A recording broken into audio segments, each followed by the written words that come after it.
నాయుడు గారు ఎక్కడికి వెళ్ళారు అనేది చాలా పెద్ద చర్చ ఉంది. ఎట్టకేలకు ఆయన హైదరాబాద్లో ల్యాండ్ అయ్యారు ఈరోజు. ఎందుకంత చర్చ అయింది అనుకుంటున్నారు ఈ పర్యటన పైన? గోప్యత, ప్రతి విషయం మీద గోప్యత మెయింటైన్ చేయడం అలవాటుగా మార్చుకున్న చంద్రబాబు నాయుడు గారు ఈసారి దాన్ని ఇంకా పెద్ద ఎత్తున ప్రజలకు అందుబాటులో లేకుండా ఏదో విదేశీ పర్యటన పేరున వ్యాపార లావాదేవీలు చేసి వచ్చినట్టుగా ప్రజలందరూ అనుకుంటున్నారు.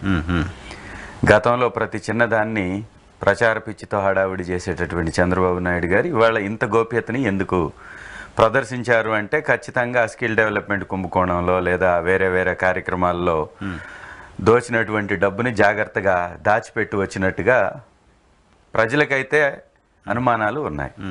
ఇవాళ వచ్చారు ఇండియాకి అన్నారు. ఎక్కడి నుంచి వచ్చారు, ఏ దేశం నుంచి వచ్చారు, ఇండియాకి వచ్చారు కానీ ఎక్కడి నుంచి వచ్చారు, ఎక్కడి నుంచి వచ్చారు, ఏ దేశం నుంచి వచ్చారు, ఏ దేశాలు తిరిగి వచ్చారు అనేది ఇంకా వాళ్ళు ప్రకటించలేదు. పెద్దబాబు వచ్చినట్టున్నాడు, ఇంకా చిన్నబాబు ఆచూకీ కూడా కనపడలేదు. చిన్నబాబు ఎక్కడికి వెళ్ళారు కూడా తెలియదు. ఇంకా చిన్నబాబు ఆచూకీ కనపడలేదుగా. మరి దొరవారు ఎక్కడి నుంచి దిగుతారో చూడాలి. కాదు, ఇప్పుడు చంద్రబాబు నాయుడు గారు గతంలో ప్రచార పిచ్చితో ప్రతి ఫోటో రిలీజ్ చేసేవాళ్ళు అని అప్పుడు మీరు విమర్శలు చేశారు. సరే, ఇప్పుడు ఫోటోలు రిలీజ్ చేయకుండా ప్రశాంతంగా ఆయన టూర్ వెళ్ళొస్తే ఇప్పుడు కూడా ఎందుకు అని ప్రశాంతంగా ఒక దేశానికి వెళ్ళొస్తే పర్వాలేదు, గోప్యంగా 4 దేశాలు తిరిగి వస్తేనే సమస్య. ఆయన ఇమిగ్రేషన్ అధికారులు లేకపోతే ఆయనకున్న పాస్పోర్ట్లో ఇమిగ్రేషన్ అవి చూస్తే తప్ప తెలిసేటటువంటి పరిస్థితి ఉండదు.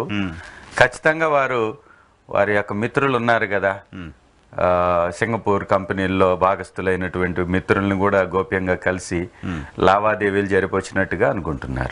మీ అనుమానం అది? ఖచ్చితంగా మీ అనుమానం అది.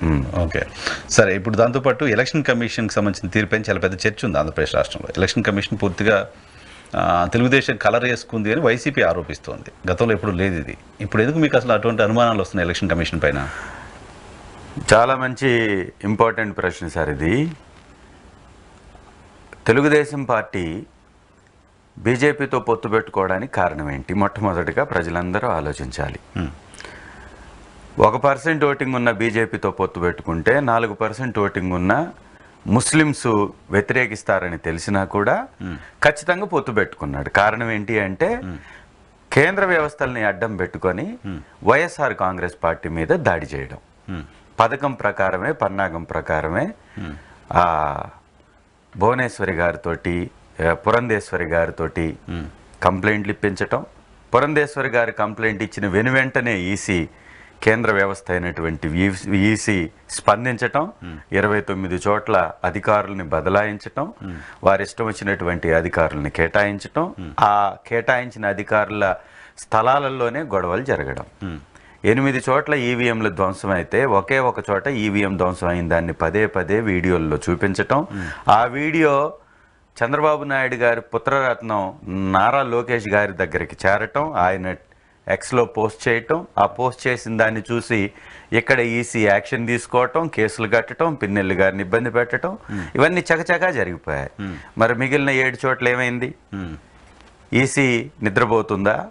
ఎందుకు దాన్ని ఇంత పెద్ద ఎత్తున దాని మీద చర్యలు తీసుకోలేదు? కేవలం వైఎస్ఆర్ కాంగ్రెస్ పార్టీ నాయకుల మీదే ఎందుకు చర్యలు తీసుకోవాలని ఈ విధమైనటువంటి కక్షపూరిత వ్యవహారాన్ని, ధోరణిని ప్రదర్శిస్తున్నారు చెప్పాలి. రెండవది, పిన్నెల్లి గారికి 5వ తారీఖు వరకు బెయిల్ మంజూరు చేస్తూ 23వ తారీఖున వారికి హైకోర్టు ఉత్తర్వులు ఇచ్చింది. 23వ తారీఖున ఉత్తర్వులు ఇచ్చిన వెంటనే 22వ తారీఖే కేసులు కట్టినట్టుగా మరో 3 కేసుల్ని ఆయన మీద చొప్పించే ప్రయత్నం చేసి హత్యాయత్న కేసు కూడా పెట్టారు.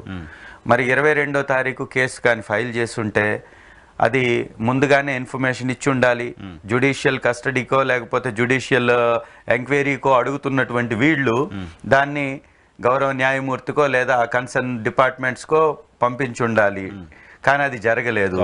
కోర్టులో 22వ తారీఖే కేసు కట్టినట్టుగా వాళ్ళు ఒప్పుకున్నారు. తర్వాత కోర్టు జోక్యం చేసుకొని ఆ రికార్డ్స్ చూపించమంటే లేదు అని 23వ తారీఖు రాత్రిపూట కట్టినట్టుగా చూపించారంటే ఒక రికార్డ్స్ని తారుమారు చేసేటటువంటి ప్రక్రియ, ప్రణాళిక వాళ్ళు సిద్ధం చేసుకున్నారు. వారు అడిగినప్పుడు అది చెయ్యలేక మళ్ళీ 23వ తారీఖు అని ఒప్పుకోవడం జరిగింది. 22వ తారీఖు ఎందుకు తీసుకున్నారు? 23వ తారీఖు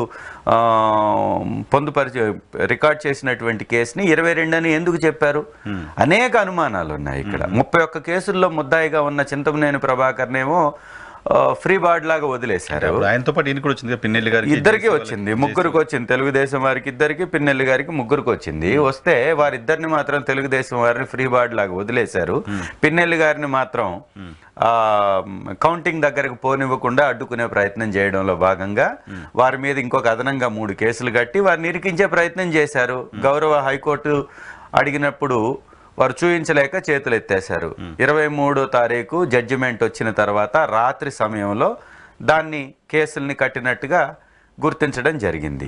అంటే ఇవన్నీ కూడా కావాలని చేస్తున్నటువంటి చర్యలుగా కనపడుతున్నాయి. అది కాకుండా రాష్ట్రంలో జరిగినటువంటి అలర్లన్నీ కూడా నేను పదే పదే చెప్పాను, కొన్ని చోట్ల మాత్రమే, కొన్ని ప్రాంతాల్లో మాత్రమే, అది కూడా తెలుగుదేశానికి బలం కలిగినటువంటి ఒక సామాజిక వర్గం ఎక్కువగా ఉన్న చోట్ల మాత్రమే గొడవలు జరిగాయని పదే పదే చెప్పాం. దానిలో ఇన్వాల్వ్ అయినటువంటి వారు, పాత్రదారులు, సూత్రధారులు అందరూ కూడా తెలుగుదేశం పార్టీలో ఒక కమ్యూనిటీకి చెందినటువంటి వ్యక్తులు ఎక్కువగా ఉన్నారు, కూడా అందరూ. రెండవది, ఈసీ కేటాయించినటువంటి పిఓలలో ఎక్కువ శాతం మంది ఒక కమ్యూనిటీకి సంబంధించినటువంటి వారు ఉన్న చోట్ల మాత్రమే గొడవలు జరిగాయి. వారు వైఎస్ఆర్ కాంగ్రెస్ పార్టీకి అనుకూలంగా పనిచేయకుండా లేదా వైఎస్ఆర్ కాంగ్రెస్ పార్టీకి వ్యతిరేకంగా తెలుగుదేశం పార్టీకి లాభించే విధంగా వారు చర్యలు చేపట్టారు. దాన్ని బెస్ట్ ఎగ్జాంపుల్గా మాచర్లను తీసుకోవచ్చు, ఎర్రగొండపాలెని తీసుకోవచ్చు, అనేక చోట్ల పల్నాడులో ఎర్రగొండపాలెంలో కూడా ముటుకులు అనేటటువంటి ప్రాంతంలో ఎస్సీలని, ఎస్టీలని, బీసీలని లోపలికి రానివ్వకుండా, లోపలైతే కెమెరాస్ ఉంటాయి కాబట్టి అది పర్యవేక్షణలో ఉంటుంది కాబట్టి లోపలికి పోనివ్వకుండా వాళ్ళని అడ్డుకొని వాళ్ళ దగ్గర స్లిప్స్ తీసేసుకొని వాళ్ళకి భయపెట్టి వీరే వెళ్ళేసి ఓట్లు వేసుకున్నారు. అవునా? ఎస్, వేసుకున్నారు. వీరితో పాటే మనిషిని తీసుకెళ్తారు, వీళ్ళని బయట అడ్డుకుంటారు, ఎస్సీలని, ఎస్టీలని. రేపు పొద్దున మా ప్రభుత్వం రాబోతుంది, మీరు కానీ వైసీపీకి ఓటేస్తే మీ అంతు చూస్తామని, లేకపోతే మిమ్మల్ని పొలాల్లోకి రానివ్వమని ఏదో ఒక రకమైనటువంటి కార్యక్రమానికి ఒడిగట్టి వాళ్ళ దగ్గర స్లిప్స్ తీసుకొని లోపలికి వెళ్ళేసి వాళ్లే ఓట్లు వేసుకున్నటువంటి పరిస్థితి ముట్టుకుల బూత్లో జరిగింది. అక్కడ అడ్డుకోవడానికి వెళ్ళినటువంటి మా మీద దాడి చేశారు. 2 రౌండ్లు ఫైరింగ్ జరిగింది. ఇది గౌరవ కలెక్టర్ గారికి చెప్పాం, ఎస్పీ గారికి చెప్పాం, రీపోలింగ్ అడిగాం, ఏమి చర్యలు తీసుకోలేదు. ఇవి ఒక సైడ్ గా వాళ్ళు తీసుకొని చేస్తున్నట్టుగా ఇవన్నీ ఉన్నాయి. ఫైరింగ్ అయిన చోట అక్కడ రిగ్గింగ్ జరిగిందని మేము చెప్తున్నా కూడా వారు రిగ్గింగ్ అంటే డైరెక్ట్గా వెళ్ళి ఓటు వేసుకుంటేనే రిగ్గింగ్, వేరే వాళ్ళ ఓటు తీసుకెళ్లి వేసుకుంటే రిగ్గింగ్ కాదు అనేలాగా వాళ్ళు ప్రవర్తించటం. ఇది ప్రజాస్వామ్యమా? ఎవరి ఓటు వారు వేసుకుంటే ప్రాపర్గా ఎలక్షన్ జరిగినట్టు. ఎవరో ఓటు ఇంకొకరు వెళ్ళి వేశారంటే అది ఖచ్చితంగా రిగ్గింగ్ కిందే చూడాలి. సో అలా జరిగింది, సాక్ష్యాలతో సహా మేము చూపిస్తున్నాం. అదీ కాకుండా వార్ రూమ్ పెట్టారు. వార్ రూమ్ లో ఖచ్చితంగా ఉంటుంది కదా, కలెక్టర్ గారు చూడగలుగుతారు ఎవరి ఓటు ఎవరు వేస్తున్నారు. ఏజెంట్ వెళ్ళి ఓటు వేశాడా లేదా పరీక్షించడానికి ఎంత సమయం పడుతుందండి? ఎంత సమయం పడుతుంది? చాలా తక్కువ సమయం పడుతుంది. మరి మేము కంప్లైంట్స్ చేసినా కానీ ఆ కార్యక్రమం ఎందుకు జరగట్లేదు?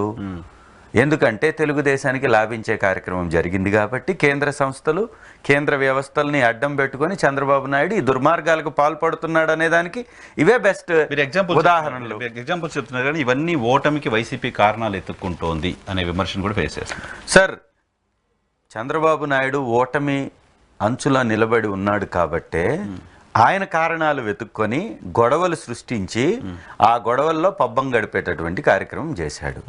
40 సంవత్సరాల ఇండస్ట్రీ అని చెప్పుకునేటటువంటి ఈ వ్యక్తి చంద్రబాబు నాయుడు గారు ఒక్కటంటే ఒక్క మంచి చేశాను మాకు ఓటేయండి అని అడగలేకపోయాడు.